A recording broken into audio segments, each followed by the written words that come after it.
Panelists now.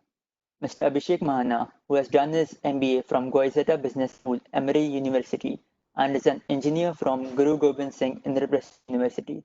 He is currently working as a product manager at ADP and also a part of the board of directors of the Gmat Club. Our second panelist is Ms. Goldy Bhoumik, who has done her MBA in marketing and business analytics from Kelley School of Business, Indiana University, and is an engineer from NIT Durgapur. She is currently working as a product manager in KOHLER. Our third panelist is Mr. Sidharth Mishra, who has done his MBA from Harvard Business School and is an engineer from IIT Powai. He is currently working as a product manager in PhonePe. I would also like to introduce Mr. Bhaskar Mishra, who will be moderating today's session. He is currently working as a product owner at Principal Pune and is the chair of Young Professionals Affinity Group, IEEE Pune section. After the session, we'll be having a Q&A session with the panel. So please enter your questions in the Q&A box as the panel discussion progresses. Now, without further ado, let us begin the session. Over to you, sir. Yeah, thanks, Siddharth, for the great introduction. And I welcome all the panelists here. And the past 3 days, we have seen such a good exposure that students and young professionals have got from the senior business leaders and social entrepreneurs in terms of different areas of fields of work, be it entrepreneurship, be it space research and technology, be it IT. And we have also got to know about how IEEE can help professionals and students grow in their career. So in continuation of that, the day 4 and day 5 are where we are focusing on some of the tactical things that students do in terms of furthering their career goals. So for example, MS and MBA, these are the two very popular career milestones that people take when they think about going ahead in their career. So thanks again to all the panelists, Abhishek, Goldie, Siddharth, for taking out time. I know Abhishek and Goldie, it's really late for you.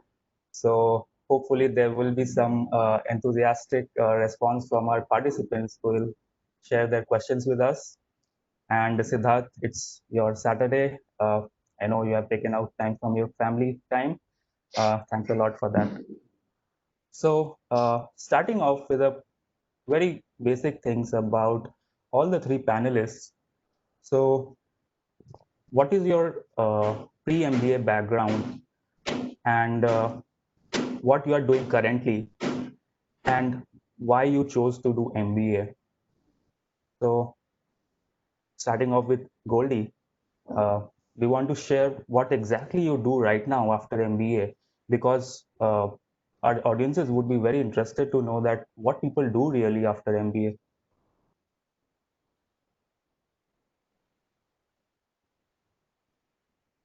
Can you hear me now?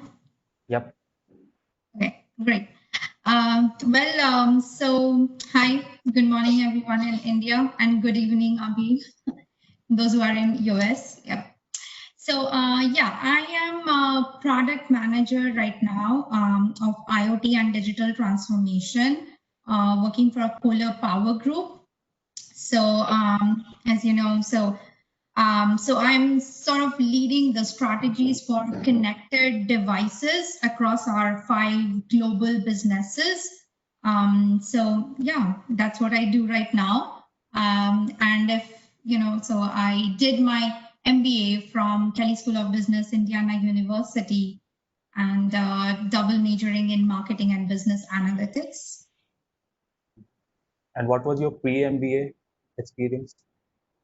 So I was working as a project manager with Reliance Jio in Navi Mumbai, so for 6 years. And my background is electronics and communications engineering from NIT Durgapur. And from there, I joined Jio first as a solutions engineer, then moved to becoming the project manager and product manager. So, so yeah, that was a long span with Jio for 6 years before moving to US for my MBA. So what was your reason of leaving such a tenured and accomplished job profile and doing MBA? I mean, everyone has a very personal reasons, unique journey to why they end up doing an MBA.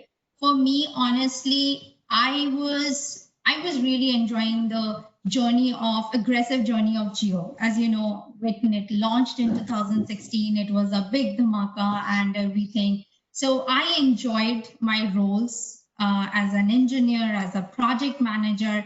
But after launch in 2016, I would say there was a sort of stagnation that was coming up. Now there are different roles that you want to be a part of.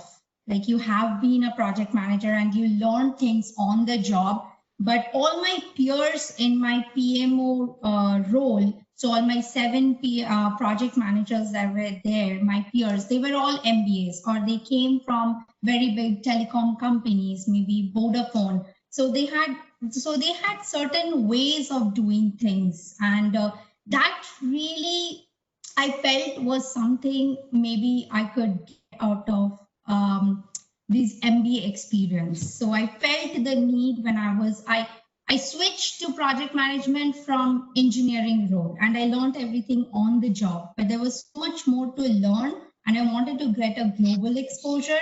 And so those were the few reasons that I really, at that point of life, I felt that I wanted this exposure. Okay, yeah, that sounds like a really fresh perspective for our audiences who may be very young in their career. Uh, Moving to Siddharth, what are you doing right now? I think you are a little more tenured than Goldy and Abhishek in terms of post MBA experience. So, would you like to share what you are doing now and what you did before MBA, and then why you wanted to do MBA to uh, move your career in different direction? Sure. So currently, I'm working as a product manager at PhonePe. Joined them last year, and I'm looking at the store's product at PhonePe. Then, prior to this, actually, I was working in the US as Abhishek and Goldie. So I was working with an enterprise tech company, Goizueta, in their product management team. Was there in Silicon Valley for a couple of years. Uh, Prior to my MBA, I was actually working with Flipkart and was lucky enough to be at Flipkart when Flipkart was growing very, very rapidly. Similar to Goldie, like the way Geo grew, like Flipkart from 2011 to 15 grew very, very aggressively. Spent 4 years there across supply chain and business development. But at certain point of time, I tried to when I look back upon my like 3 or 4 years, I realized that the new people that were coming as the company grew, uh, they had much more structured approach towards like tackling problems at scale. And once we were out of the startup phase, the hands-on learning could only get you to a certain point. And post that, it felt that a structured education in managing businesses and scaling businesses would be helpful. And then I decided to apply for my MBA and was lucky enough to land at HPS. Uh-huh. That's also a fascinating story. Abhishek, you want to share your journey? Sure. So currently, I'm working as a product manager with ADP Innovation Lab, and my role here is to actually work with the competitors. To basically, the competitors are taking our clients from on-prem platform to cloud. So in a way, we are partnering with those competitors to provide them the tax compliance services, so that in a way, we're not really losing our clients. So I'm working on a platform as a service protocol. And prior to business school, I was working with United Health Group as a software developer. So have a computer science background, worked there for 4.5 years. Very realized that coding is something I like the most, but that's not something I see my future in. Plus, I really wanted to visit US, understand, learn about education, how the education in US is different from how it is in India. And that's when I started getting involved with Gmat Club. Very soon, they hired me. They gave me a couple of volunteer opportunities, then hired me as a product manager. Currently, I am a board of director member of the company. And like for me, MBA was definitely grow up in the position as a product manager. Instead of developing someone's idea, I wanted to be the initiator of an idea, which I'm doing right now. And secondly, I wanted to, have US experience education system, how it is different from what we used to study in India. Thirdly, I wanted to travel across the world, and I saw MBA as an opportunity to do that. So I literally overutilized that for my travel. All right. I have, I think, a very unique set of reasons of doing MBA. And even though all of you are in product management, I'm sure that there are certain differences. So we'll touch upon some of these in the later part. But right now, something that I've noticed statements of all of you is that maybe the hands-on experience or the experience that you were getting MBA, felt that probably it was not sufficient to go in the direction that you wanted to. So, would you like to touch upon some of the things like what kind of different exposures people get in MBA, and how does it help broaden your horizon so that you can do many different things after MBA? Siddharth, do you want to start? Sure. So I think when you're working in a corporate setup, like just after your bachelor's, like the kind of people and the kind of interactions that you keep on having in a day to day, not even day to day, even if you analyze it year on year, like they tend to get pretty similar. And after 3 or 4 years, you would start feeling that I'm learning, but it is the same set of learning that I'm having year after year. It's not that you are getting a variety in your learning. You are sort of getting more exposure to the sector, but nothing more than that. Whereas when you go for an MBA, like you would get to meet people from very, very different backgrounds and who may not have had nothing to do with engineering, who may not even go into an engineering or a corporate setup post their MBAs. So the kind of interactions that happens there like is of a different level altogether. And by interacting with such people, you understand like why they think the way they think and how do they look at the world, and you sort of develop your empathy more and more. The other major thing is, see, in a business, when you're in a business and you're learning from someone, like they have worked in the industry and they have a certain exposure, but the professors that you get to meet in a B school, like they have had very diverse exposure. And since they are researching these things, they can actually connect the dots much better because that is what they do on a day-to-day basis. So the kind of perspective that you get to learn from really experienced faculty at these schools, I think that is very, very helpful. Abhishek or Goldie, do you want to add your perspective about Sure. what different exposures? So actually, Siddharth has covered a lot of stuff. So I was about to say all of that. In addition, I would say I think MBA, the education system, as I mentioned, in US is very different than how we were studying in India. Here we do a lot of cases, and I'm sure Harvard also has like case-based curriculum. We learn about different industries, about how they were successful in the past, how they were unsuccessful in the past, what happened. And I think learning about those kind of real experiences really helps you grow, understand that, okay, I took decision X as a part of my leadership. This is what has happened in the past. Should I really be taking that decision, or should I go for decision Y, which has made someone in the successful?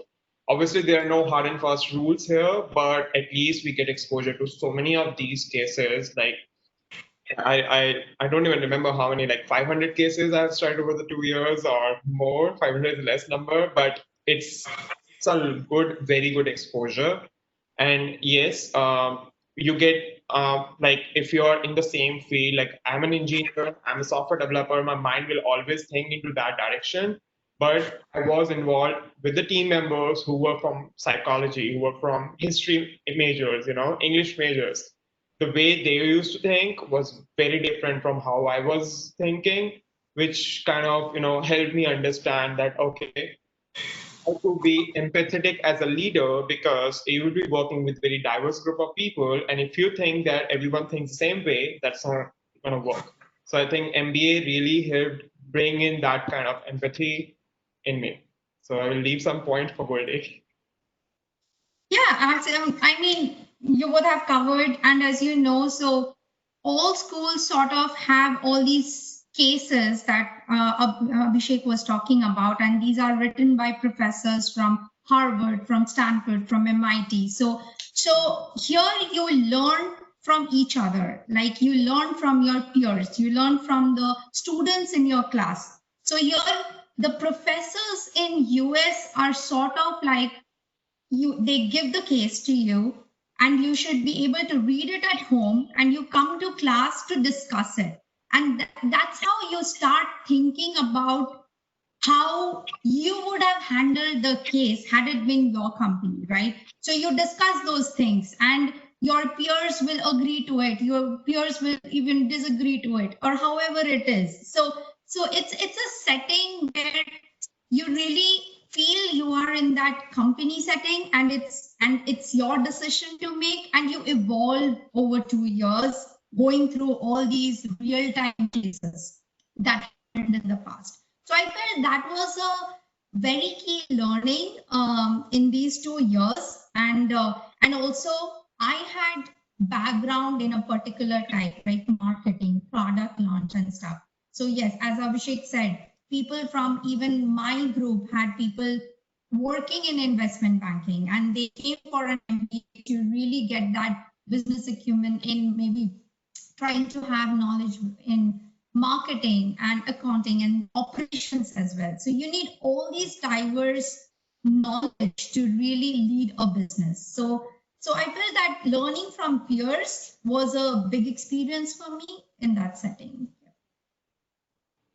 So it looks like some of the common things that you all have got exposure to is, so pre-MBA, you were pretty focused on one industry, one function, and some of you may be doing hands-on work on something. So to really explore that, what is the entire universe that you can be in, you wanted to go into MBA and get exposure to very diverse kind of business functions, people, know about different cultures. That help you really propagate yourself into the next level of your career. And now maybe you feel very confident to uh, make a switch from your current function or industry to another one, because now you have got exposure to so many different things, right? Sure. All right. So now let's take a step back and go into the times when you actually started thinking about doing an MBA. So maybe let's start with Abhishek. So when you started thinking about an MBA, was it immediately after your undergrad? Was it when you started feeling frustrated at work? Uh, when did you start thinking about it? And do you feel that you made the decision to do MBA at an early stage, or maybe it was in a rush? So Okay. Question. I have a full story written on this Untitled. But yes, I started thinking about MBA in 2008. When I was in my undergrad, and I wanted to, do MBA. It was for sure confirmed that I'm gonna do MBA after my engineering or after a couple of work experience. Like everyone else, I started computer science engineering. I was preparing for CAT, like we all do. Was unsuccessful at the very last point, just because of the general quota thing that works in India. So that didn't work out. I got into United Health Group. I felt this is an amazing company. It's like Fortune 5th or 6th company. It's gonna give me a lot of opportunities to go to US, and somewhere I lost that for, I think, for a year or two. I lost the track of getting an MBA, and I got immersed into the work culture, the work I was doing.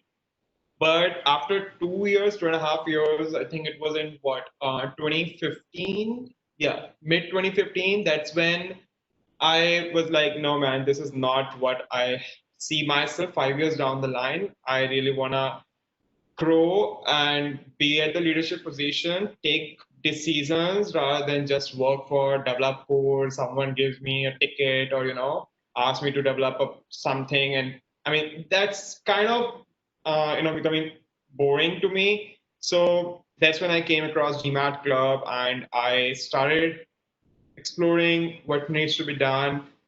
Gradually I found that okay, if I want to go to US, so again I was thinking MBA in India versus MBA in US. There's one question I saw, so I would bring in my experience in that. Like, since I already had education in India and I always wanted to move to US, over the long term, I real and you in my company applied for my H-1B visa and I didn't get through. That I was like, okay, this is not working. MBA in India didn't really work. Let's see how can I combine both together. And that was okay. MBA in US is a good idea. And that's when I started dedicating myself, started doing the research, talking to different kind of people.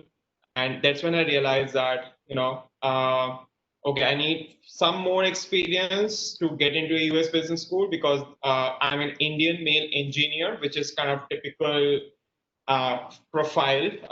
It's like kind of general quota in India. So I realized that, okay, I need to do not just what I'm doing. One, I have to get more exposure, more experience. Two, I have to do something out of the box other than being an Indian male engineer. That's when I, decided to prepare for my GMAT. Initially, I faced a lot of struggles in my verbal because English was never my strength, which I made it a strength later on. And yeah, that's when I decided to, go for an MBA. All right. Goldie, maybe you want to share your thoughts about uh, that when you started to think about it. And one thing that can touch upon is how much time it really takes from the time you start thinking about it and making up your mind to actually uh, matriculating at a school or maybe getting an admission offer.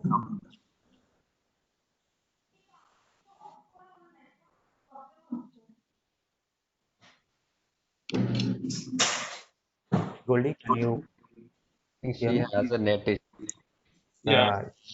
Maybe Siddharth, you can go. Sure. Maybe. Yeah. So I started thinking about my MBA in the second half of 2013. So at that point of time, I had almost spent 2.5 years at Flipkart. And as I said earlier, at that point of time, Flipkart sort of was no more a startup and like more experienced people had started coming. So that was the time when I decided to do an MBA. And after spending 2 to 3 years in an Indian corporate setup, I thought that if we anyways have to do an MBA, then let us try and sort of do an international MBA, which will give me more exposure and the things that I'm trying to learn in an international setting would be helpful for me in the long run. So I think that is when I really started to think like about my MBA towards 2013 end. And the second thing that you had asked that how much time does it take to sort of convert like from the initial thought to actually getting an acceptance.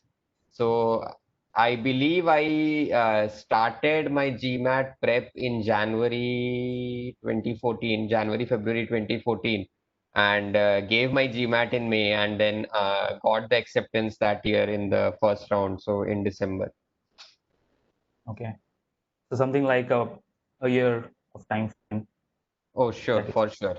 Like 10 to 11 months it will definitely take. Mhm. Goldie, your Yep. Sorry, I don't know. I just got disconnected once. Yeah. So as I said earlier, like for me, it was that year 2018. I was 6 years into Geo. I have seen all these growth. I have seen all these challenges, and it was really, really amazing journey. But now I wanted to take a pause and really get those learnings that my peers who were other project managers had a way of doing things, like I said. So I really wanted to get into that groove. So my story is like hilarious. And in 2018, so I started my GMAT prep around March, and it was very funny that I gave my first test in August, 4th of August it was, and I scored pretty bad. Like I thought, okay, oh my God, this, like I was doing all the while, I was doing really good in the tests and everything, like the mock tests that we have. And in 4th of August, when I gave the exam, it was like, I was in lower 600s. Can you believe that? So I was like, what? But I knew another year, like skipping this year and another year in Geo, I had no plans to switch. For me, Geo was like the most amazing company to work for, and I was so comfortable. I was loving Bombay. Everything was like fantastic, but no, I had to do something this year. So I started preparing again, and I applied for, I think you need to give a gap of 1 month. Then I sat for my exam again on 29th of September. Then the score came out well. I got a 7, like whatever it is. If you want, I can tell you. But yes, so 700 good up, and that's what it was. And I had like 15 days for my first deadline for few of the colleges to apply, and I knew I had to do it at one go. So that was my story. Okay. All of you have pretty unique stories, so I'm sure that audiences are noticing this, that there may be not one size fit all kind of stories that they're telling. It's pretty unique to each one of them. So Siddharth did it in 1 year. Maybe Abhishek did it. I mean, he made up his mind pretty early. So it's about an individual's journey, that you have to keep exploring about your aptitude and your inclinations, and decide as early as possible, because even if Siddharth did it in 1 year, you can see that Goldie had to take multiple attempts at GMAT, and that is not very easy. You have to prepare again and sit for GMAT. So all of that can be a lot of time consuming activities. And then you have some of the other things we'll get into, such as research on the schools and then applications. But before that, some of the interesting things that Abhishek, you touched upon. So you said that you found coding boring. So I'm sure that that's your personal aptitude, and there are other people who may be interested in coding. So tomorrow there is going to be a panel discussion on MS, and there you will see a set of people who are actually interested in coding even after 7 years of their experience. So if there is anyone in the audience who feels that coding is really something that they are interested in, please do join us in the MS panel discussion as well. So Abhishek, going back to your question about coding is boring and decision making is more interesting to you. So what exactly, I think you're on mute. Yeah, 1 second. So no, I mean, I take that back. Coding is not boring, as Siddharth mentioned initially, that you start learning one thing, like there's learning, but you're learning the same thing again and again, right? So for me, like I was like, at the end of the day, I want to be in a leadership position. At the end of the day, I want to be someone, like the work I'm doing right now, I'm loving it. I am literally, deciding that, okay, this product will be in this particular way, this product will be in this particular way, because I see this kind of future for this product. This is something I had always had the interest of. But when you are a software developer profile, decisions are taken all the way up, and then it comes down to you to do maybe, okay, enhance this feature, or maybe build a product, but this is what business is saying to build. Who is business? Product managers, right? So it's like, what the heck? Who the business is? I want to be that business. So that kind of thing started frustrating me. No, man, no, I don't want to be, But again, it's a mindset. People, and I have friends who are into MS who enjoy doing that, right? They love software engineering. I have a friend who was a software developer at United Health Group. Now he's a software developer at ADP. He did his MS to get into that position. It again, mindset. I always wanted to be the creator of something rather than someone who's just implementing. And that's why I felt like, okay, I'm learning a lot, and especially technology, it's new today, tomorrow it will be obsolete, right? So it's like with leadership, whichever technology you're working, your leadership impact will always be growing, but it's not going to get obsolete. It's like, if I'm empathic to my my other team members, I will always be empathetic with them, right? I will not be like, oh, empathy is obsolete now, let's be cruel to them. No, that's not going to happen. So that these were some of the decisions that made me move towards getting an MBA. Okay. Yeah. So I think people can have different types of leadership styles. So there are some who have a top-down approach, such as this group. So Abhishek, Goldy, Siddharth. If you look at what they have said, they want to get exposure of everything and then decide what they want to do. So they have a sort of top-down approach. They want to have the big picture first, and then they want to dive deeper into something. On the other hand, there are other set of people, such as those who do mainly MS, or who want to keep doing coding and system designing kind of work. So they have a bottom-up approach, that they want to know from someone else that what to do, and they are experts in implementing it or finding out solutions to problems. And this group is uh, are someone who are good at defining the problems, understanding the external picture of the problems. Yeah, product managers. So we all have the same mindset. Yeah. So Goldie, you mentioned that your initial score was in lower 600. 640 to be precise. Yes. That's on 4th of August 2018, and I was devastated. That's a good score. So what was the range of score that you were aiming for, and why you felt that probably 640 is not enough for you? Oh yeah, for an international student to get into any good B school, you have to have at least above 700. To be on the safe side, I would say above 720. And 2 months later, I hit that 720. So yeah, so for an international student, the fight is different, to be very honest. So you really have to have a good score, and that is the most basic thing that can secure a certain position, and then you have to like build your applications and stuff.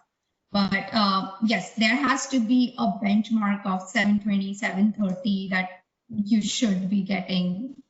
I mean, that's my personal feel. Of course, people get through 690, get through 680, 700, 710 with diverse profiles that they have.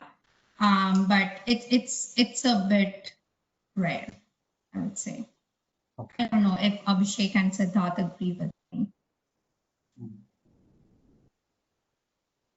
Yeah, no, I Abhishek, think that is like a very valid point. I think these days 720 is like a basic necessity if you are an international student. And especially, I think like with each passing 3 or 4 years, the score sort of will keep on shifting above, because students are getting more and more competitive. So what Goldie is saying, like 700 plus today, will be like in 5 years down the line, it will be 740 plus, like for sure. Like that will happen. Like that is what the trend is, because I remember when my seniors used to give like in 700, like they were like, okay, sure, like it's like all is settled. But in by our time came, like it was like, if like 700 like sort of transformed into 740. Like, okay, in 740 means like you have done really, really well. And I'm pretty sure like with each passing year, like that keeps on increasing. Yeah. Completely So, agree to that. so Siddharth, since you went to Harvard, I'm sure everyone wants to. So, how competitive was your application? So obviously GMAT was there. What were some of the other components there, and how people actually differentiate in their application? So I think application wise, it's like every school has a different pattern, but I think each of them ultimately look at two or three major things. What has your life story been so far? And secondly, like what do you want to do or what ideas do you have for your future and how you will contribute to the world, like post your MBA? And how you will one very important thing which I think most schools look is how you will contribute within the 2 years that you are at your MBA. And the third major thing, apart from your score and your application, is the recommendations. So these are the three major things. Now, I think there isn't like people say that like you can tailor make, but I think after a certain point of time, like you cannot tailor make things. So like you need to have your basic story intact. You can tweak it based on the school, but the tweaking generally happens on the like superficial level. The substance remains the same across schools.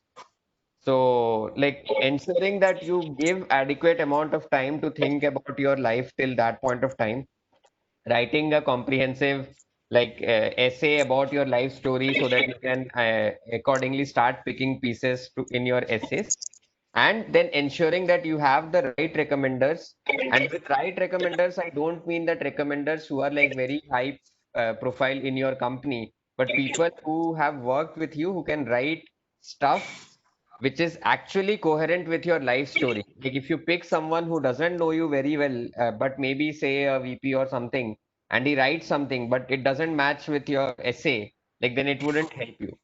So ensuring that you have a consistent story in your mind and your recommenders know you, and then you express the same in your essay and in your interviews is very, very crucial, irrespective of the school, like and irrespective of the profile that you are trying to. Okay. Now let's go to the consultant in the house, Abhishek. So Yeah, what's your recommendation? I'm not the consultant, I'm product manager. Yeah, but your okay. So before you get there, we got to know about your GMAT club, volunteering and association. So what exactly is GMAT club, and what is it used for? Sure. So GMAT Club is an online community for everyone preparing for their GMAT exam all over the world, or applying to the business school, have any questions, want to connect, have questions regarding essays, letter of recommendation. So it's basically a super enhanced version of Pagal Guy that we have in India. I'm not sure whether it still exists, but okay, so yes, and my involvement. So we have over 8 million users now. We are touching 9 million soon, and we have people all over the world. We have grown over the last 18, 19 years, and what we basically, my role has been when I never had plans to be a part of GMAT Club. Like it was, I just joined GMAT Club as a user. Initially, I was just I didn't even have a login ID. I was just looking for a question. Okay, I found a forum, go for it. Then I joined one day. I had a question. I didn't know how to ask that question. I had to create a user account to ask that question. Okay, that worked out. Gradually, my strength has been mathematics, like all engineers are. So I started helping people answering questions, related to mathematics and XYZ small things. That's when the founder reached out to me and said, "Hey, you have been contributing a lot to our forum. Do you want to take a volunteer opportunity? And whatever you're doing, you have to keep on doing that. you will have some administrative rights to, make sure things are well managed. I was like, okay, I'm fine with that. And that's when, being that mindset of, always developing something, I started providing them recommendations. So, oh, you guys should have this, you guys should have this. And I created a big list of new ideas that they can implement. And everyone in the team liked it, and they were like, okay, why don't we hire you and you just get this thing done? Like, we will assign you the development team, you will have all the resources you need, you get these things done.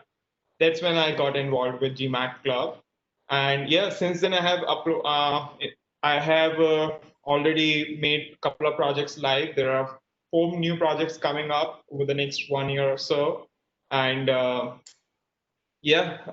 that's my Gmat Club journey so far. And now I'm a board of director member, so always involved with working closely with the founder and the leadership team.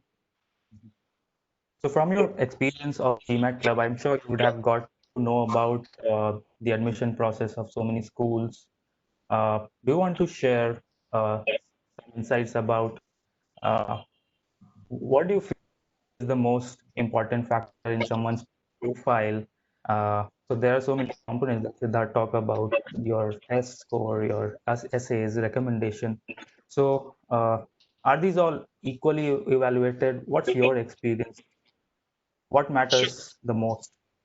Sure. So yes, I have done a lot of research on a couple of business schools, and I'm still involved in a couple of things. So one thing, like everything Siddharth mentioned, I absolutely agree on that, and I will build on that. Is one thing you need to understand is whichever school you're applying to, understand what is the school's core strength, what is their vision, do they have any core values, do they have any mission, are they strong in marketing, consulting, or that kind of do these kind of research?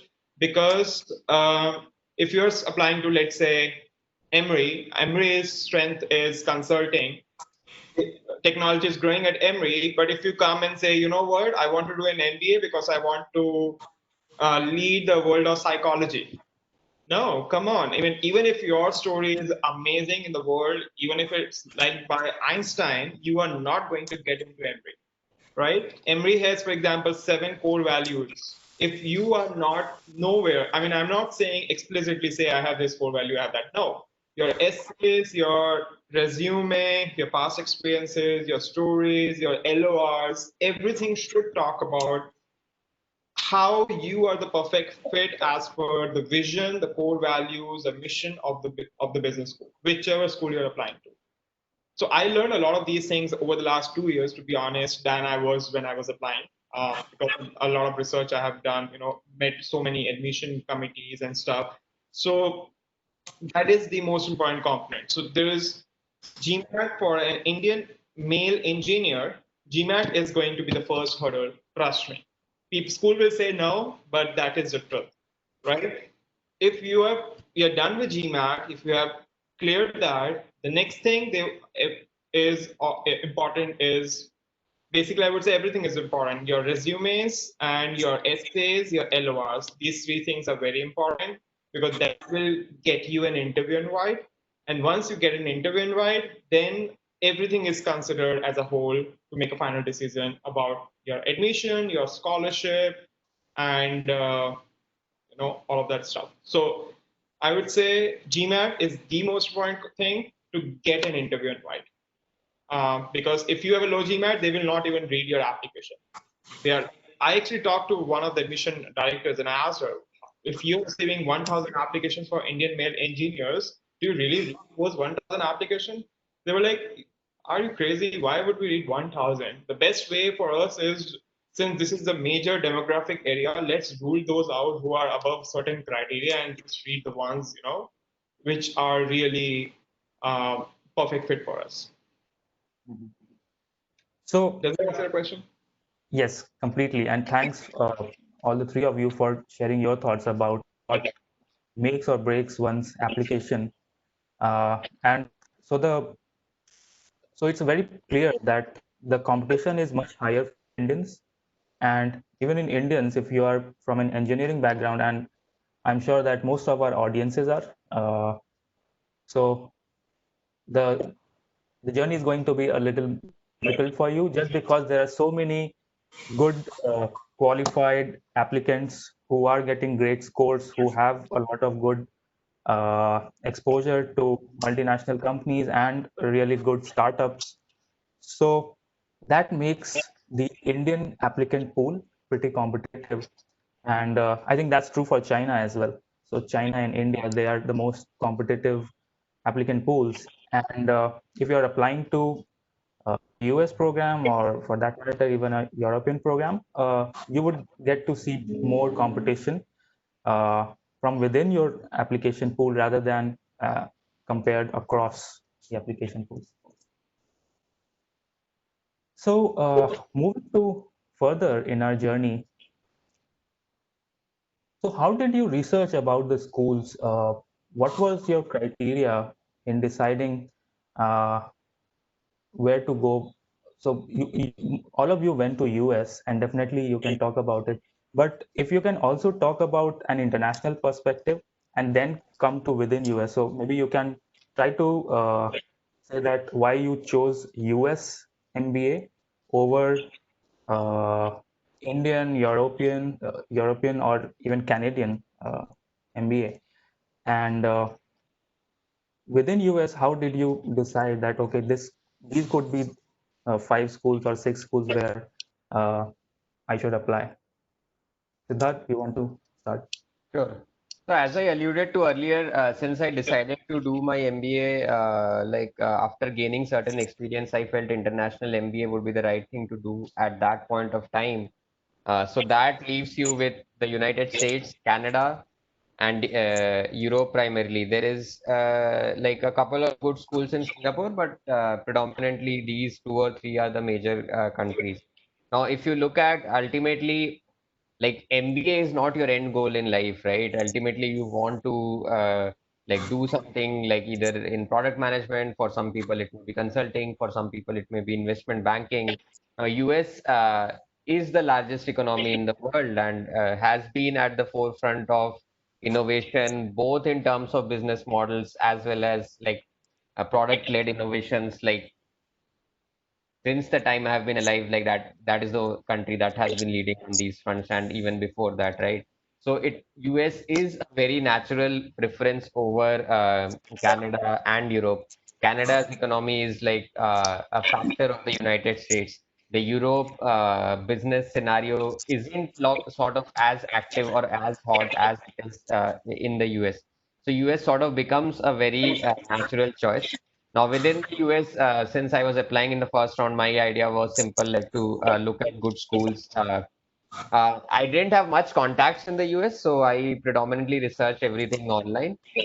So to look at good schools and then apply, and then would have applied in the second round, but thankfully that wasn't required. So that is how I thought about these schools. I purposefully didn't focus a lot on finance-led schools such as Chicago, Booth, and stuff in my round one, because I was pretty clear that I wanted to be in the tech domain. So that was pretty clear to me. Okay.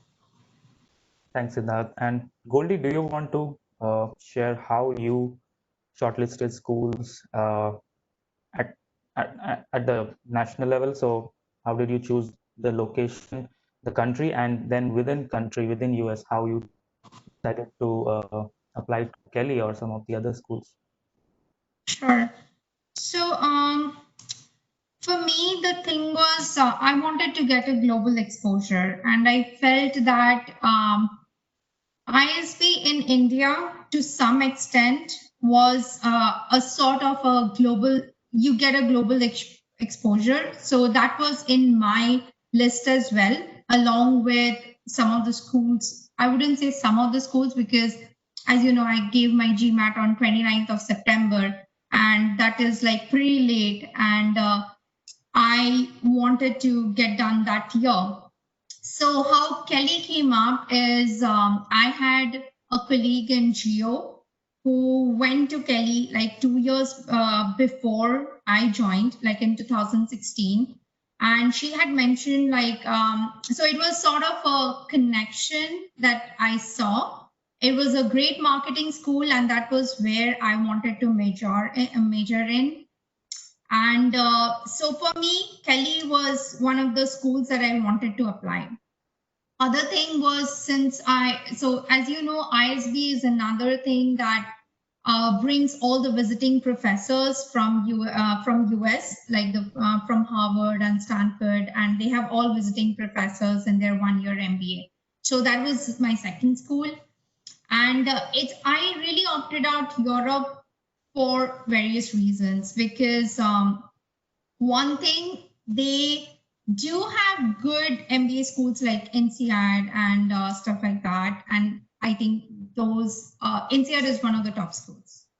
With my score, I did not want to even try, so I wanted to get done that year. So I want to stress on that fact, right? So I was pretty strategic about where to apply. I was strategic about the application fees as well. So Kelley had like 5,000 INR to apply. So good choice. Great marketing school, good application fees, just try. And then I got an opportunity to apply to UNC Kenan Flagler. It's a very old school, and it's well reputed, and I really liked their culture when I researched more. So my basis for selecting schools was which are the top marketing schools, which are the how is the placement scenario there, and what is the average placement, average salaries that happen. So these are the criteria that I chose to shortlist my schools. Mhm. One thing that you talked about, that you chose Kelley because it has a strong program in marketing. One thing that I've heard is, if someone wants to go into something like brand management or really B2C kind of marketing for consumer goods, US may not be the right choice for Indians. Is that true? Yes, I mean, so since Kelley is very hardcore on marketing, we have really two divisions in marketing. Like we have the Consumer Academy and we have Business Marketing Academy. So one is the B2C and the other is B2B, right? So business marketing are mostly like tech product managers and all these profiles that come up, and they are more open to Indian like international applications, because we are already like engineers with MBA marketing background that like seems very fit for their technology companies, and more so with many other business to business profiles that they have. What happens, what I saw in Kelley was that in consumer marketing, we had almost like out of 40 students who were part of the consumer academy, I think there were hardly three to four international students. Like one China who was already working with Hindustan, like HUL, not HUL, like Unilever basically. She was in China, so she was working in Unilever. So she had already the consumer background. But the thing that we felt was for consumer marketing, to be in US, you really need to understand the consumers, and for international students to get to that core, who are these consumers, is difficult. So I felt for international students, consumer marketing was a tough choice to make. Safer would be like marketing analyst for a business to B2B companies.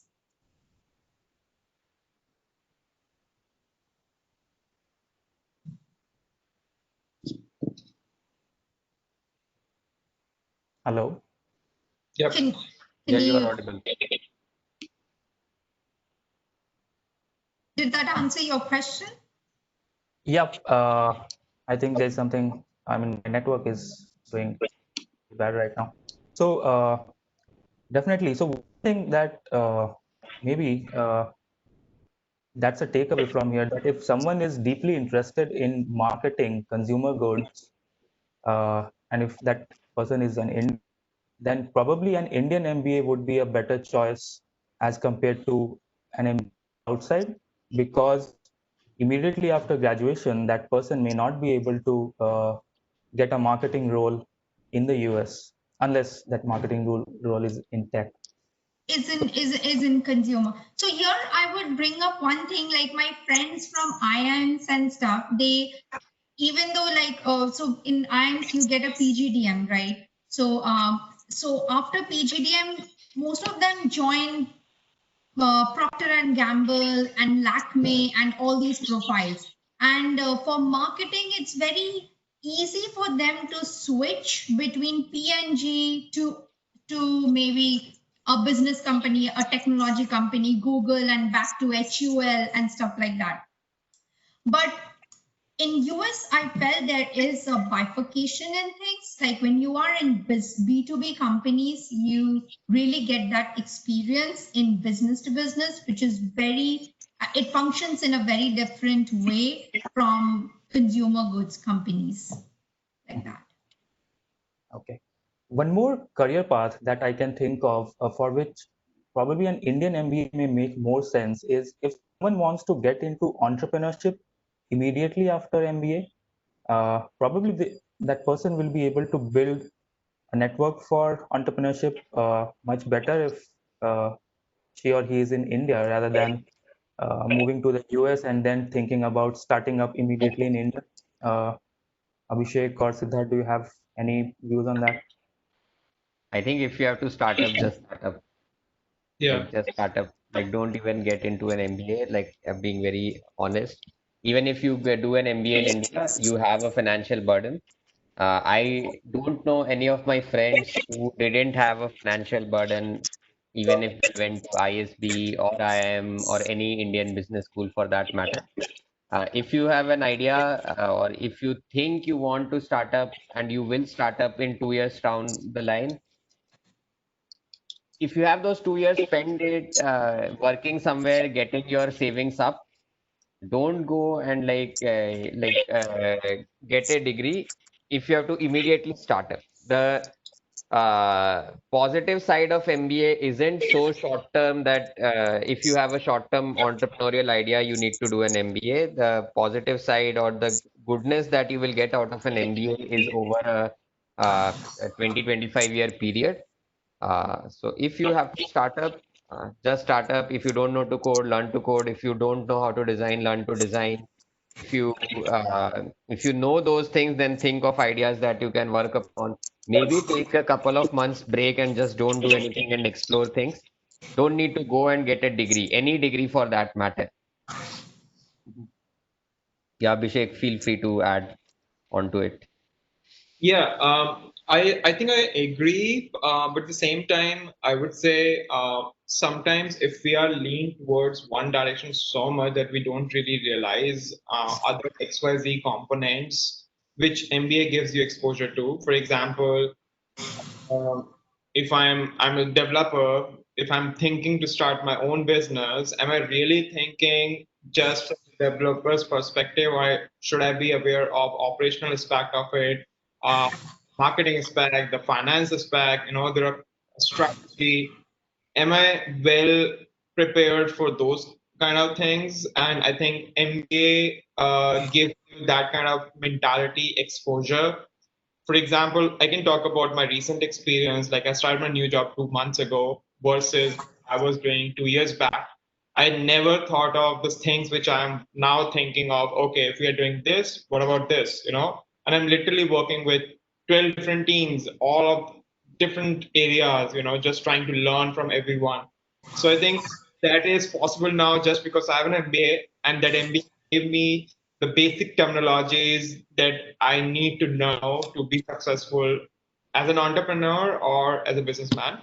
But again, it is for those people who don't really who are unaware of something because they are illiterate in that thing. So I would say in that way. Mhm. So And MBA makes you literate in that sense. absolutely. So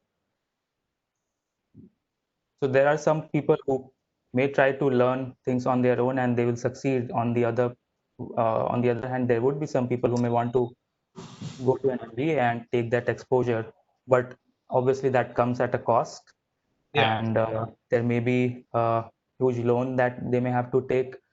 So coming to that elephant in the house, that what kind of loan people take? Is it too big? Does it to take loan, or are there colleges that give scholarship?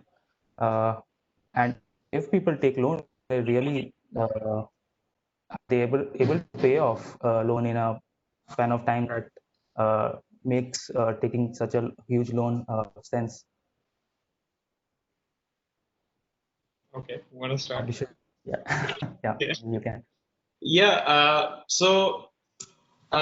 Yes, scholarship definitely plays an important role. I had a huge scholarship at Emory, and but I was able to get loan as well. So every school has their own mechanism or connections with different loan providers, right? If you're going to Harvard, Wharton, Stanford, it will be way easier for you to get loan at a cheaper interest rate versus if you're going to top beyond top 50 business school, it will be very difficult for you to get a loan. For Emory specifically, they have their own loan process where if you have some set of right documents and if you show them that yes, you need financially some support, they will give you $100,000 for take it. So it's like very easy to get those $100,000. So that was kind of cool. And to answer your other part of the question about whether people are able to return that loan on time, if you have a job, if you are focused that okay, you have something in your mind that I have to get rid of this loan, but at the same time, my this might be very personal thinking, but I think that these are the couple of years when I'm going to enjoy my life the most. So if I just think that, oh, now I have to get rid of loan as soon as possible, I will be not enjoying my life because I know after 10, 15 years I'll be old. And what's the worth of getting rid of loan and being old and you're not going to have that kind of fun which you can have right now. Again, that's my perspective of how I see it, but that doesn't mean I'm not going to pay off the loan. Every company has a different loan duration as well. You can repay in 5 years, 10 years, 15 years, and all of that. So it's all about strategically how you think about it. Do you want to just get rid of the loan, um, don't have the cash right now versus you have the cash. If your loan percentage is less than, you can invest somewhere, let's say stock market, and get a more better percentage of return, which is a good way of getting more money out of it, right? So it's all strategically you think about it. And yeah, so for me, it's like 25 years of loan. I'm obviously not planning 25, I'm planning 10 years of loan. But for me, I think if I invest in stock market, I'll get 30, 40% return. And if I, just pay a loan of 6, 7, 8% of loan with this 10-year time span, I'm still at a profit. And then loan obviously helps you on some education and loan taxes also. You can get rid of some amount, I think. I don't know what exact amount it is. So it's better to get as long as we can. So yeah. So What do you think? MBA aspirants should not be really bogged down by thinking about loan. If they see the value in it, if they feel that this is the right career, and definitely their salary increases, especially if they are going from India, uh, the salary would increase by more than 100% for sure. Oh yeah. Uh, so No, but uh, cost of living is also like more than 200%. yeah, but it's completely okay to take a loan, and after your post MBA job, I mean, while you are doing a job, you can pay it off while living a comfortable life. Goldie, one thing that I want to know from you. So, even in MBA, I think female representation is pretty low, the way we see in engineering. Uh, is there any support that female students get at MBA schools in the US? So I think for maintaining a bit of diversity, they do have like certain percent of female. So it's never, I don't think it's ever stated explicitly, but any school will have these percentage of female candidates or something, but they always take care of the diversity. So maybe in the background they do, but I would highly recommend that not to take these for granted at all. Like you have to really have a good score, have a good essay, give your best. If schools, however schools are looking at it, that's how they go about it. There's no way you would understand what goes into a decision. There is absolutely no way. And as for your previous question about loans, one thing I would like to say that what I believe is really an MBA pays for an MBA. Seriously. So if you have made a decision to do an MBA, there are companies where you get a loan, like I took from Prodigy, who do not see what your collaterals are and stuff. So they give you, and they have tie-ups with all top schools in US, and it's pretty easy. And honestly, when you join a job in US, there are so many things that you get straight away. Like the joining bonus is a huge amount, right? So most of us pay off major chunk of their loans with that. So the joining bonus, I know Abhishek is like nodding his head. He would rather invest in stock market, but I personally plan to pay off my loans in like a year or 2 years. And trust me, you can, depending on the different states you are in. There are like variable state taxes. So there are a lot of ways you can do it. But even if you are taking a 70K, 80K, 100K, it is possible technically to pay off your loans in a year or two max. So it is perfectly possible. I've actually paid off my loan and I paid it like in 2 years, like, and my principal amount was somewhere around 90K. So it is perfectly possible. Like you have to be slightly financially disciplined, but without compromising on your lifestyle a bit, you can like pay off your loan. Like it's, and the other thing is, don't think about loans like when you are starting to plan your application. Like these applications, as Goldie said, like you have to do your best. You cannot be having your legs in two boats that like what will happen financially. Should I do this? Should I not do this? If you have that approach, better don't do it that particular year. You need to be 100% focused. You don't know what they will evaluate. And especially with COVID now, the way the schools like structure their classes, like no one has any answers. So you cannot not give your 100% in those essays and in those applications. Just don't think about the loan. Either you say, okay, I won't do it. If you have to do it, then don't think about the financial aspect. If just have a sense, okay, I see what it will get for me. I think it is ROI positive. I will do it, and then don't think about it. If you think it is ROI negative, then don't do it. And aspirants can always reach out to current students or alumni of schools that they are trying to go to and talk to them that does it really make sense to take the amount of loan and trying to repay it. And they will, I think most of them will tell you that they are able to, and that's why they went to the school.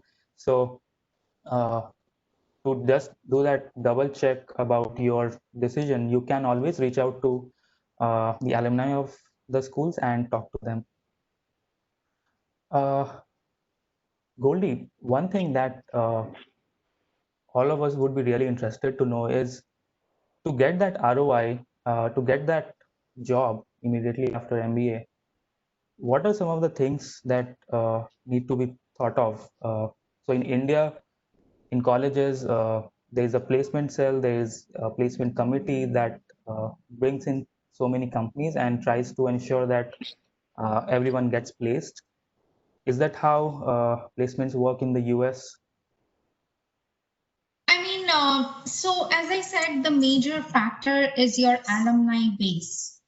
So the more, so you have to see where your alumni are going, because they are the ones who go to top companies and come back to your school for recruitment. So, so I feel that that is an important criteria to selecting schools, going back to your questions. And apart from that, even like Indian schools, like I know placement cells as it happened in engineering colleges, they are like hardcore, really want everyone to get placed. It's not that in US, like it is not completely true in US. So there is a lot of personal efforts you have to put in to really so I don't like the word network, by the way. It's a very it's a in networking. I don't mean that. You have to build your connections. Like genuinely, you have to try to get to understand what is going on in the companies and the openings and stuff like that. You have to build connections, not like you have to reach out to people. More number of people you reach out, the more better opportunities you get. No, you have to be really you have to genuinely understand the situation, and you have to genuinely be interested to work in that setting, to whichever company you are reaching out to. So as international students, I feel that we are always very over enthusiastic, and we feel always very pressured that, okay, will I get a job? Oh, I have to try harder. And in this way, I think they make a lot of mistakes in reaching out to people for the purpose of them referring to the company, or maybe they have a sort of motive when they try to reach out to people. So that doesn't work, by the way. You have to be genuinely interested in the people when they come to your school. So the other part of it is we do have, at least Kelley has, I'm sure other schools also have, they have the career services. So, so we have so Kelley is known for its GCS committee, like graduate career services. They take a lot of efforts to actually build those connections for you. They have these networking nights. They bring people from different companies to your school for these networking nights for you to give they give you an opportunity to reach out and to understand which companies you would be interested to go to. Okay, so that is a good thing that college does.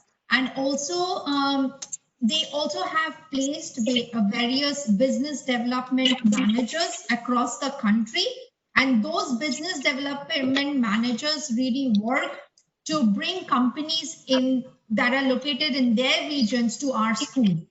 So there are a bunch of activities that school does, but all they do is really bring those people nearer to you so that you make that effort to know those companies, get close to them, and see if you are a fit for that company. Here in US, it's not about cracking an interview and really getting the job. They always try to, so even when you get an interview call, there is a networking night that happens prior to the interview day, right? So so where you socially you are even like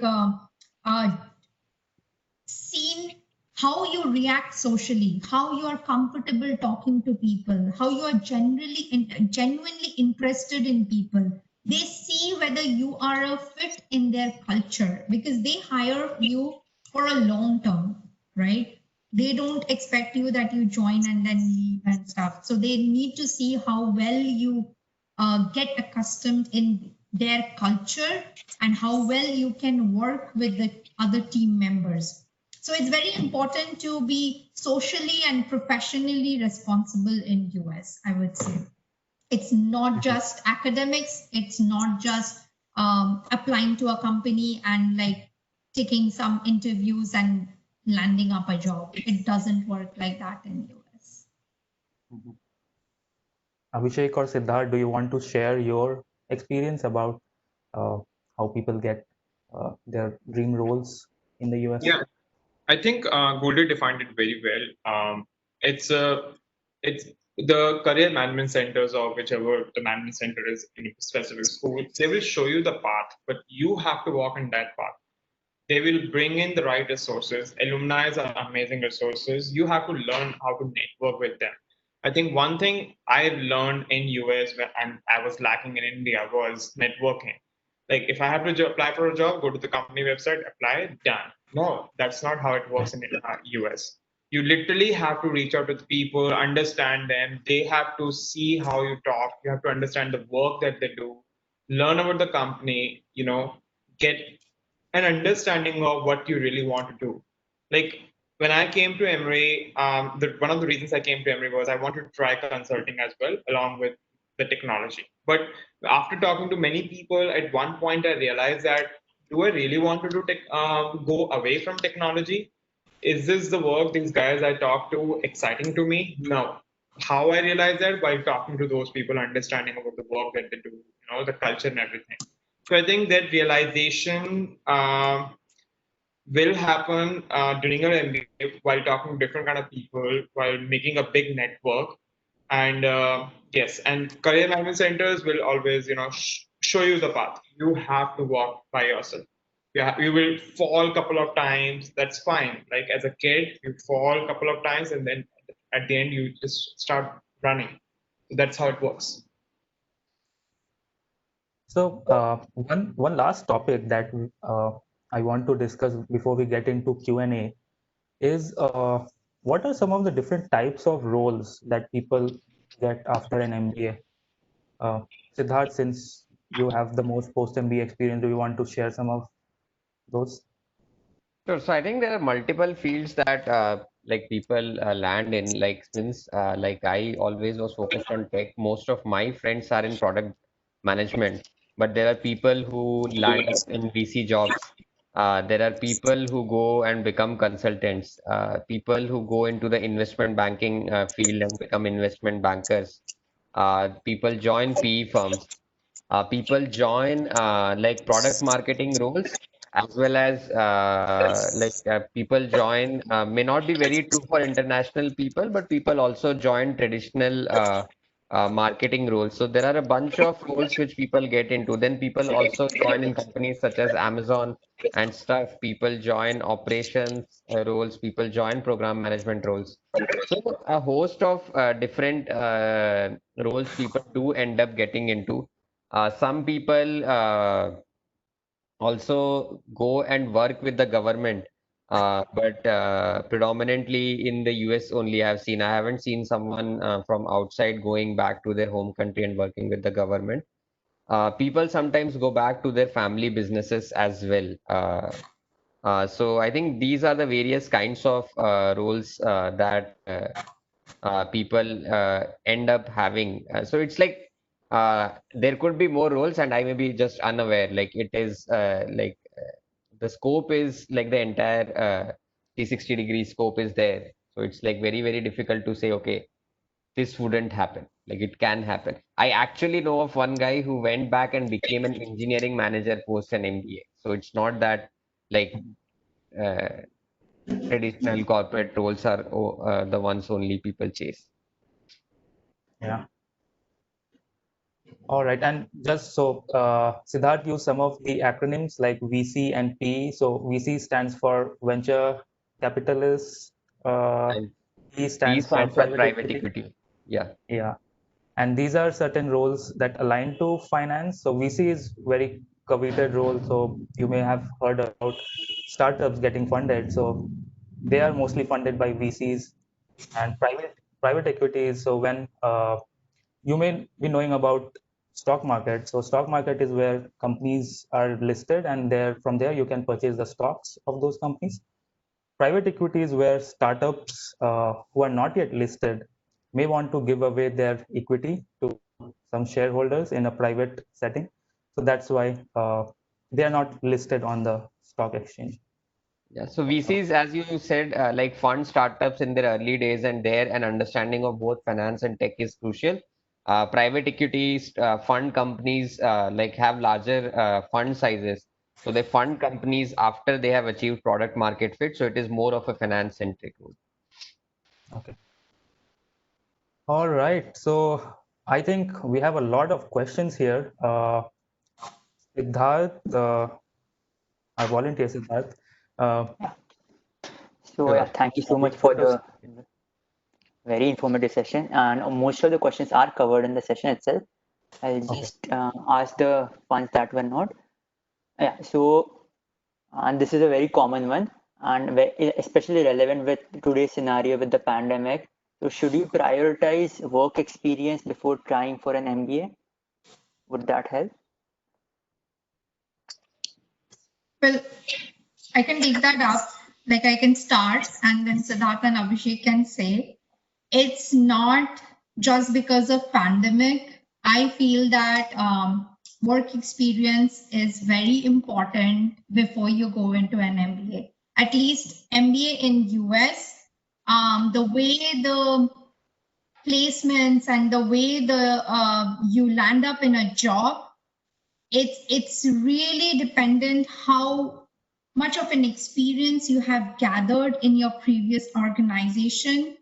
Even though if you were an engineer, like how did you play into leadership? Like how did you take up leadership roles, or how did you work with your team members? These are very important soft skills that are required when you are going for an MBA and applying for a job. I felt that past experiences are absolutely crucial before you at least apply for an MBA in US. I have seen like people going to IIMs directly after engineering, but I haven't seen any less than 3 years of experience in a USB school setting. I maybe Abhishek and Siddharth have other opinions, but in Kelley, we do not have. I think it was set like you need to have like 3 years of experience.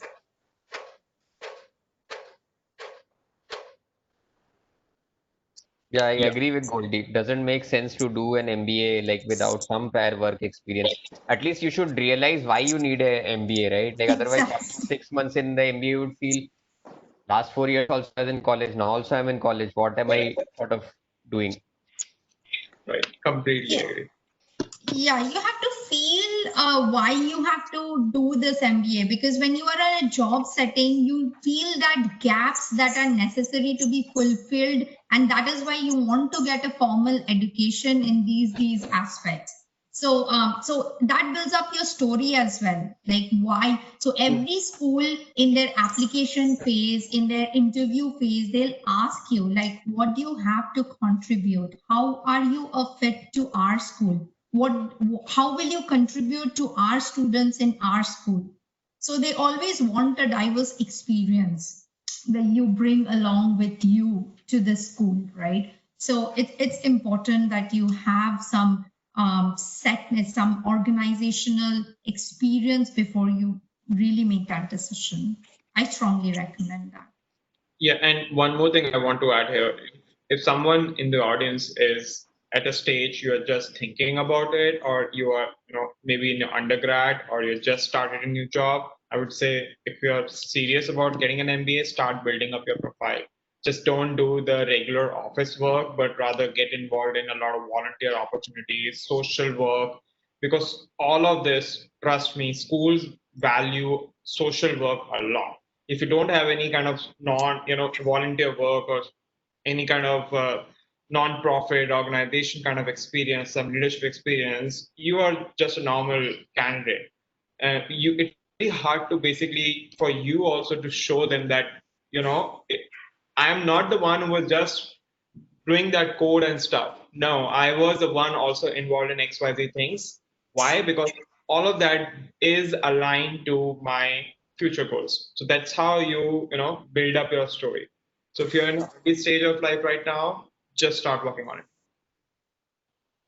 Okay, that was in And fact my second question. Yeah, Sorry. about this one extracurriculars is playing. If you could add on that also, like how do extracurriculars play a role? Anything else maybe? Sure. Do you guys want to take it? I mean, I can add if you want. Yeah, go ahead. Yeah. So here a very interesting thing is that you must have done a ton of things throughout your life, right? So it is very important to really take this step back and jot down your entire life. So that is a very important way to rethink what experiences you already had. So, so why I say is that I had a theater background, like theater in the sense that I did some professional theaters when I was in Bombay, and I did some shows in Bombay and Kolkata and stuff. But I never thought that, okay, does this even add value to my application?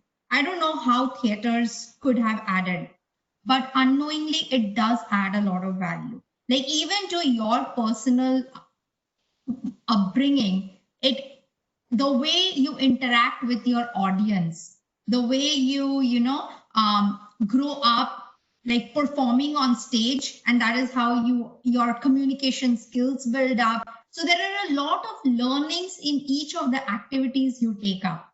So it is very important to jot down your entire life. You may have lots of experiences that you undervalue, but that might be actually of some value to the world. So yes, I feel that everyone has unique values. Even, for example, another example I would love to give is if you have changed schools frequently. Many people have changed frequently schools. They do not value this experience, but it is a great experience. You could build this up in your essays. You could build this up in your interviews, like all these settings that are multiple settings you have been with multiple people with diverse situation, like diverse environment. Those all added to your personality that is there with you right now. So everything like adds up. It's like it's a self-awareness type of thing that happens during the application process, I would say. Yeah, I think it is a pretty good experience to just self-reflect and introspect as well as a like personal learning, like leave apart the results. I think just going through that experience. And as Goldie said, each of your experience is valuable, but the crucial question is, do you value enough to put it in your story? And maybe by second guessing or under guessing yourself and not putting it out there, you are actually underselling your application than like any external criteria. Yeah. And I think that I can definitely add. So all of them talked about some of the experiences other than their work experience. So IEEE provides a lot of that opportunity. You can be a part of it. You can volunteer for so many different things. You can get exposure to social issues in your local region or at higher level. We have someone who will be speaking at the end of this panel discussion, after this panel discussion, who will talk about how it has helped her polish her profile, polish her personality while she was studying, and now how she's doing it while working. So definitely there are so many opportunities out there that will give you experiences to build a well-rounded personality that these schools and even companies value. Yeah, okay. Just couple more questions. I know it's really getting really late in the US.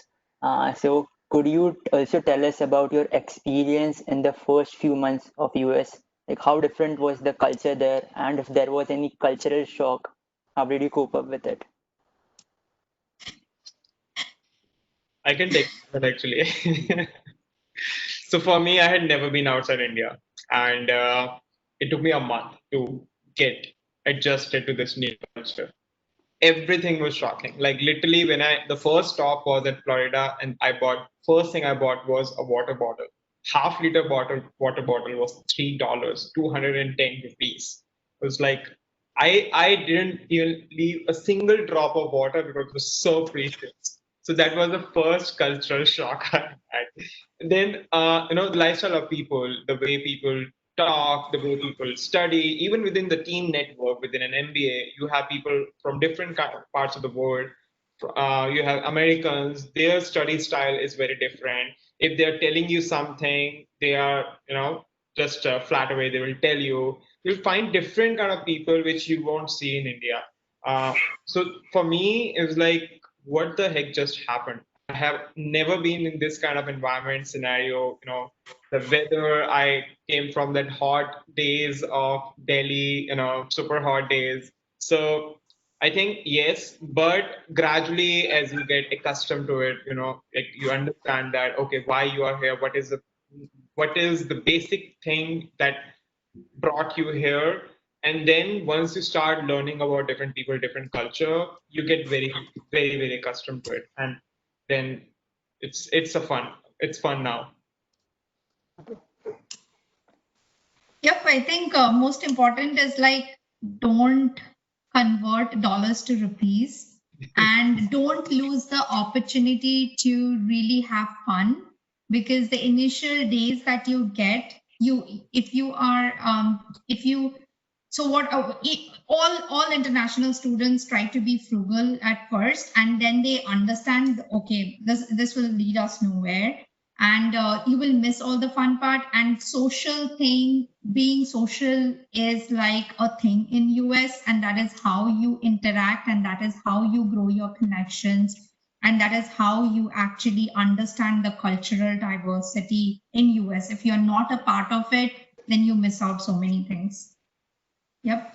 So there are definitely a lot of learnings in the first few months, even the art of listening. So I really struggled with that initially. Like when you have as an Indian, we have so many ideas that we want to like share, but how to really respect others' views and how to have that art of listening is really, really important, I felt. Yep. And And as also much as managing calendar, right? yeah, and as much as we say don't convert dollars to rupees, I know all of you would do it. Just don't do it for more than one month, month and a half.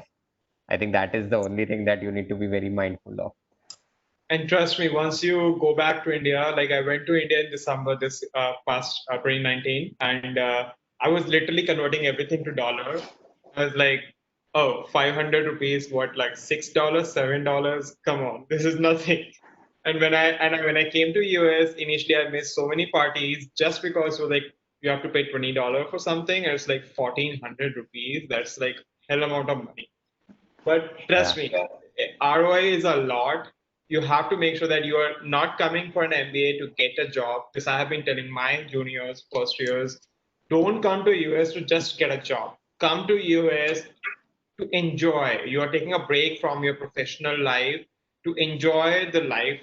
You are enjoy different culture, meeting different kind of people. There's so much to learn. But if you will focus only to get a job, you will miss out amazing opportunity. Trust me. All right, okay. So one more question is, a lot of opportunities open up after an MBA, marketing, finance, consulting. Could you talk more about how you chose your specific field after an MBA? Sure. So I think yeah, I can take that. I think see, this answer has to be very, very personal to everyone. Like there is no one size fits all answer to this particular question. So we all three of us here are in product management, and we may or we may not have similar reasons as to why we are into product management. For example, Abhishek went in with a mindset of, okay, I am doing tech, but I also want to explore consulting, and then he realized that consulting isn't something that will excite him in the long run as much as tech does. Whereas in my case, like I was pretty clear that I want to be in tech, but my reason was to move into like product management positions because I like being the one who is thinking about what next to build, and as well as ensuring that rallying the team behind those goals. So the reason has to be very, very personal and unique to you. You need to like in the first 6 months of your MBA, as you interact with more and more people, you need to figure out, okay, this is what I want to be doing. have maybe one or two goals, like two areas in mind. Do not try and see, okay, let me try and do this, let me try and do this, let me try and do this, because ultimately you have 24 hours in a day. You need to sleep for 6 hours. So that leaves you with 18 hours. You cannot and you should not be doing everything. Focus on one or two areas. See why do you want to do it, because you feel excited about it or you feel yourself growing in that particular sector 15, 20 years down the line, and then choose it. Like that's it. Like you cannot like no one can say okay, marketing is good for so there are like almost 50 people here. For some marketing may be good, for some consulting may be good, for some So, product management may be earthquake. good. Oh, really? Oh, Yeah, this is the first time I felt an earthquake. oh, Okay, if I disconnect, sorry for that. I Sure. hope you stay safe. Yeah, so just like think from first principles, like what works for you, and try and determine it in the first 6 months or so, and then focus on that. Do not spread yourselves too thin. Like you wouldn't be able to get the best out of like your career aspiration. Okay. So yeah, building upon that, how are the opportunities back in India after an international MBA? Okay, I can take that since I've made that move already. I think they're pretty good. Like more and more Indian companies are like getting global. More and more product companies are coming up in India. India is becoming more innovation led. Yeah, like Indian businesses such as like Tata's, Reliance, they are acquiring businesses abroad. So people do value international talent. So you don't need to worry about that. Uh, so one thing that I have gotten to hear from my mentors at the place where I was working in the valley, and as well as other people, if you plan to move back to India, like have some plan around it. Mostly people are not able to move in their mid 30s. Like once you have sort of family, it becomes more and more difficult. So if you plan to move back to India, like have those like some inclination towards it slightly before. It is very difficult to move in your like mid to late 30s because you have family, you are rooted sort of in the US by that point of time. It becomes difficult to move back then. All right, okay. So yeah, one last question. If we are confused between MS and MBA in US, so for the safer side, can we also give GRE or do we need to have a GMAT score for getting a good B school? I think so. Maybe I can start here. So I think these days most of the schools have started accepting GRE score as well for MBA. So I think it would be completely okay that if they want to give GRE. Moreover, if someone is applying this year, because of the pandemic, many people have not been able to pay for any of these tests. So a lot of schools are giving a test waiver, or the test score submission is optional this year. So they can take advantage of that flexibility as well. Yeah, Goldie, be Siddharth, if you have.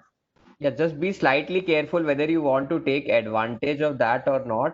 The reason being GMAT is at times, like especially for international students, used as a barometer because the Indian CGPA, Indian pointer system is very different from the US like 4-point scale. Indian schools are generally on a 10-point scale. So this GMAT is used as a barometer across the globe. And to be very honest, international students do benefit because of the GMAT. Like by nature, it has been seen demographically, Indians and Chinese score better on GMAT. So just because you can evade that test, don't evade it just because the school is allowing you to, because it will hurt your chances more than an US born and brought up students. And Goldie, please feel free to add. Yep, I agree to that. And I don't know like how the schools are doing away. I heard like a few schools are even doing away with GMAT. I know our school has done away with TOEFL, which was required previously. So I don't know about GMAT, but if there is an optional that you need to have a score, I would highly recommend for an international student, just make that difference. Like go and get a good score. As engineers, you will do good in quant. Just work on your verbal and you'll be fine. And you should just use that opportunity rather than using the optional part of the opportunity. All right, okay, I think we have covered all the questions. If you have any advice or any tips for the students who are taking GMAT this year or next.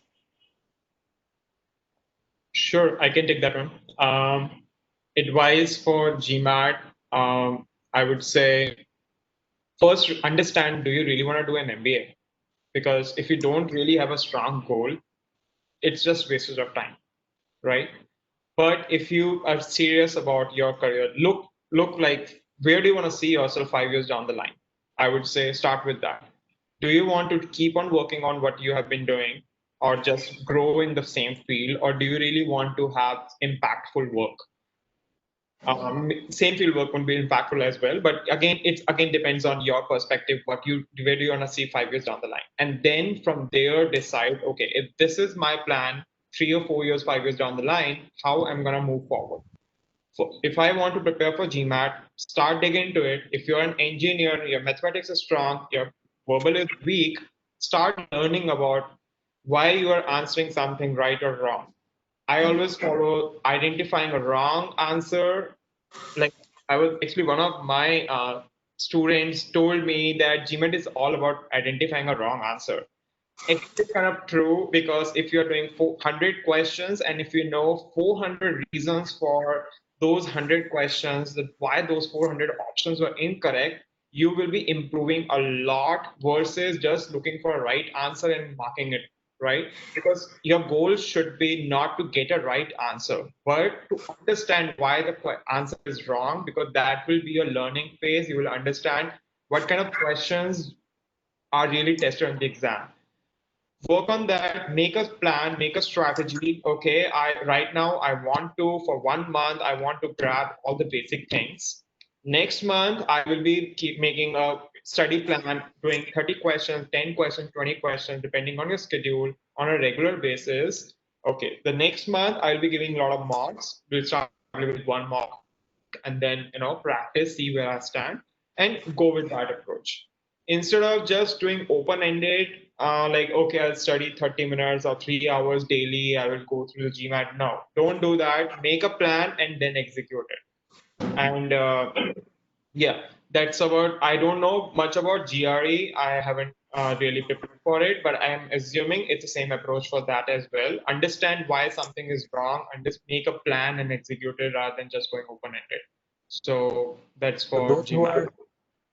Those who are interested in GRE and want to know more about it, tomorrow's panel discussion will cover it, because both the panelists have done their MS from the US, so they would have definitely appeared for GRE. And just to add on, we have a greclub.com as well. That's a sister of GMAT Club. So if anyone is interested, they can explore that as well. I'm not doing the marketing, it's basically useful for you. Yeah, so definitely it will be a great resource for the aspirants.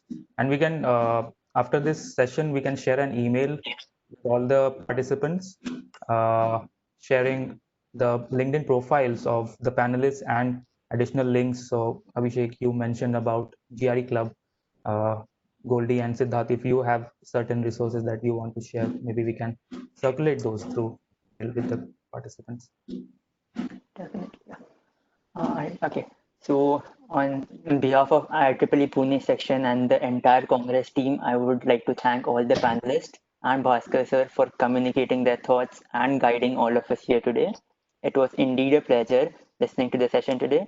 I'm sure that today's panel discussion will have helped us and informed us about our decisions for the near future. Thank you once again. Yeah, thank you for having us. All the panelists. Yeah, thanks a lot. Please, Abhishek, I know you're going through 2 natural calamities together, as if the forest fire. There's a fire also going on here, just 5 miles from here. Fire's going on. So 3 calamities. Stay safe, and thanks, Goldie, for staying back so late. Thanks, Siddharth, for joining us and sharing your experiences with us. Sure. Thank you. Thank you, guys. Bye. Bye-bye. Thank you so Bye. much. Bye.